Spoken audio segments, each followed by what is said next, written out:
இந்த காலத்துல பிள்ளைங்களுக்கு வந்து சண்டை போடணும், சண்டை போடுற பையனை தான் பிடிக்குது இல்லையா? சண்டை போடணும், கோச்சிக்கணும், பொசசிவ்னஸ் அதிகமா இருக்கணும். நீ என்ன சொன்னாலும் உன் மேல எனக்கு பொசசிவ்னஸ் அப்படின்றத நான் காமிக்க மாட்டேன். நீ உன் மேல எனக்கு அளவு கடந்த நம்பிக்கை, அந்த ஓவர் நம்பிக்கை.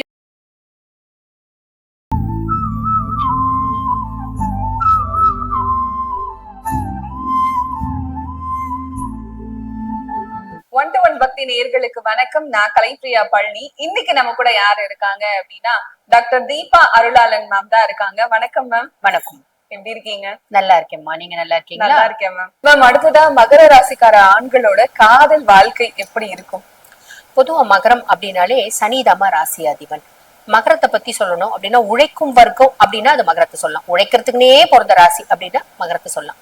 மகர ராசி ஆண்கள் எப்பயுமே உழைக்கிறதுக்கு கஷ்டப்படவே மாட்டாங்க அப்படின்னா. அதுக்கும் மேல வந்து பாத்தீங்கன்னா மகரத்தை பத்தி சொல்லணும் அப்படின்னா மெழுகுவர்த்திகள் அப்படின்னு சொல்லலாம்.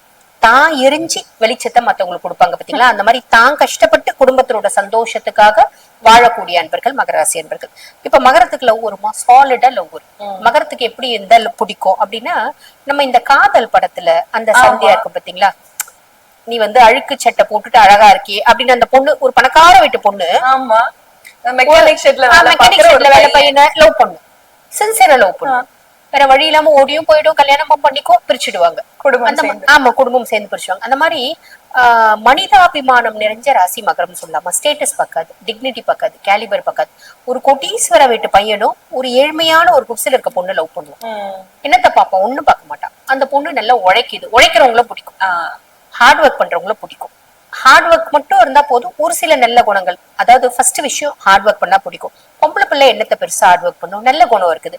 ஒண்ணும் இல்லம்மா, சிம்பிள். ஒரு பொண்ணு பாக்குறான், நம்ம பஸ்ல வந்து உட்கார்ந்துட்டு போகுது, ஒரு வயசானவங்க இருந்தா இந்த தாத்தா உட்காந்துக்கோ அப்படின்னு எழுந்து சில பிள்ளைங்க விட பாத்தியா. குழந்தைங்க இருந்தா குடுங்கன்னு தூக்கி மடியில வச்சுக்கோ. புக் இருந்தா எல்லார்கிட்ட இருந்து வாங்கி புக்கு கூட மடியில வாங்கி வச்சுக்கோ. இந்த மாதிரி எல்லாம் இருந்தா மகரத்துக்கு பிடிக்கும். மத்தவங்களுக்கு ஹெல்ப் பண்ணும், மத்தவங்க கஷ்டத்தை தன் கஷ்டமா பாவிக்கணும். அதே மாதிரி ஒரு யாச்சகம் கேக்குறாங்க அப்படின்னா நிறைய பேர் வந்து பாத்தீங்கன்னா கேட்டாங்கன்னா 10 ரூபாய் கொடுப்பாங்க, 2 ரூபாய் கொடுப்பாங்க. ஒரு சிலர் நம்ம ஜூஸ் குடிக்கும் போது கேட்டாங்கன்னா பானு கூப்பிட்டு அந்த ஜூஸ் என்ன குடிக்கிறாங்களோ அதை வாங்கி கொடுப்பாங்க. இந்த மாதிரி ஒரு இன்ஸ்டன்ட் போதும் மகத்தை அட்ராக்ட் பண்றதுக்கு. எனக்கு அந்த ஈகை தன்மை அப்படின்றது நிறைஞ்சவங்கள, மனிதாபிமானம் நிறைஞ்சவங்கள எனக்கு ரொம்ப பிடிக்கும். பொதுவா மனிதர்கள் மனிதாபிமானம் நிறைஞ்சவர்கள் அப்படின்றது எனக்கு. ஆனா இந்த காலகட்டம் மாறி போச்சு இல்லைங்களா? மனிதாபிமானமே இல்லாத மனிதர்களையும் நம்ம நிறைய பேரை பாக்குறோம். ஆனா மகரத்துக்கு அப்படி கிடையாது. ரொம்ப மனிதனா இருக்கணும். அந்த ஹியூமானிட்டேரியன் அந்த விஷயம் வந்து பாத்தீங்கன்னா நிறைய இருக்கணும். மத்தவங்களுக்கு ஹெல்ப் பண்ணும், மத்தவங்களோட சஃபரிங்ஸ வந்து பாத்தீங்கன்னா கொஞ்சம் தொடைக்கணும். மத்தவங்களோட கஷ்டத்துக்கு நம்ம மருந்தா இருக்கணும் அப்படின்னு நினைக்கிறவங்க. சிம்பிள்மா, நம்ம சொன்ன மாதிரி சின்ன சின்ன விஷயங்களும் அவங்களுக்கு பிடிக்கும்.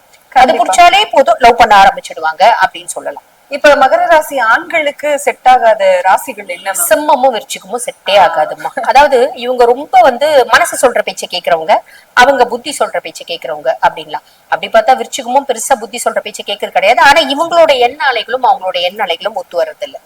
சோ சிம்ம ராசி பெண்களை லவ் பண்ணாலும் அவங்க வந்து பாத்தீங்கன்னா, ஏன்னா அது பகராசிமா. பகராசி சூரியனோட ராசி இல்லையா? சூரியனோட மகன் தான் சனி பகவானா இருந்தாலும் பகை சூரியனுக்கும் சனிக்கும். அப்ப அதே மாதிரி பாத்தீங்கன்னா செவ்வாயும் இவங்களுக்கு ஒத்து வரதில்லை.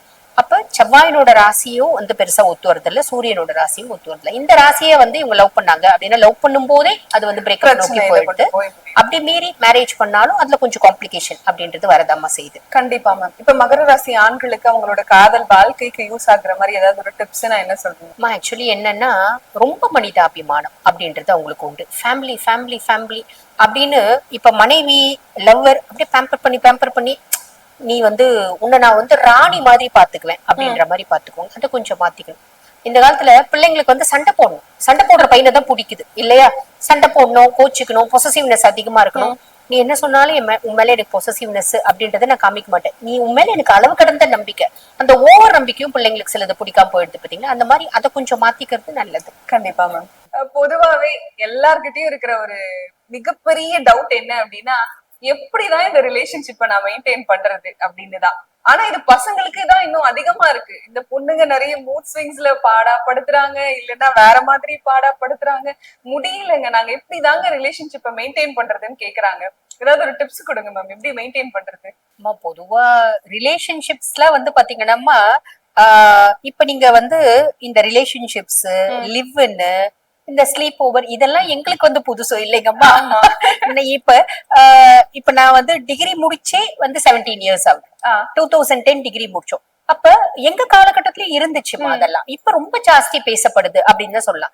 இப்ப நாங்களே வந்து ஜோதிடம் பேசும்போது இந்த ரிலேஷன்ஷிப்ல பிரேக்கப் ஆகும், புதுசா ரிலேஷன்ஷிப் வரும், இப்படி எல்லாம் பேசுற மாதிரி ஒரு சூழல் இருக்கு. ஏன்னா அது ரொம்ப சாதாரணமாயிடுச்சு அப்படின்னா.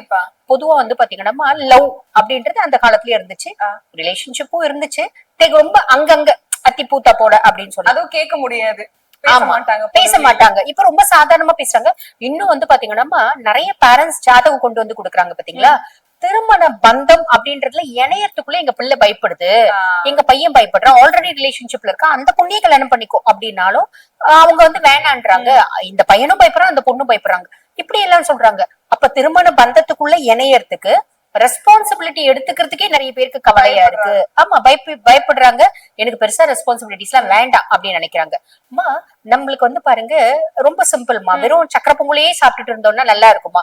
நம்ம ஒரு நாள் புளி சாதம் சாப்பிடுவோம், ஒரு நாள் தயிர் சாதம் சாப்பிடுவோம், ஒரு நாள் பொங்கல் சாப்பிடுவோம். இதே மாதிரிதான் வாழ்க்கைன்னு இருந்தா நம்மளுக்கு நிம்மதி, சந்தோஷம், குதூகலம், சின்ன சின்ன பிரச்சனைகள், சின்ன சின்ன ஊடல்கள் கூடல்கள் இதெல்லாம் இருக்கதான் வேணும்.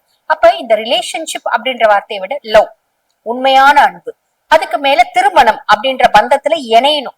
அப்ப அந்த உண்மையான காதல் அதெல்லாம் இருக்கா மேடம் அப்படின்னு கேட்டக்கூடாது இல்லைங்களா? இன்னும் கொஞ்சம் எங்கேயோ இருக்குமா, இருக்கு. அது உண்மையா வந்து பாத்தீங்கன்னா ஒரு பையன் வந்து ஒரு பொண்ணை லவ் பண்றான் அப்படின்னு போது நிறைய இந்த காலகட்டத்துல நான் பாக்குறதுமா, ஆம்பளை பசங்க லவ் பண்ணும்போது கல்யாணம் பண்ணிக்கணும் அப்படின்ற இன்டென்ஷன்ல தான் லவ் பண்றாங்க நிறைய பேர். அந்த மாதிரி பெண்களும் இருக்காங்க.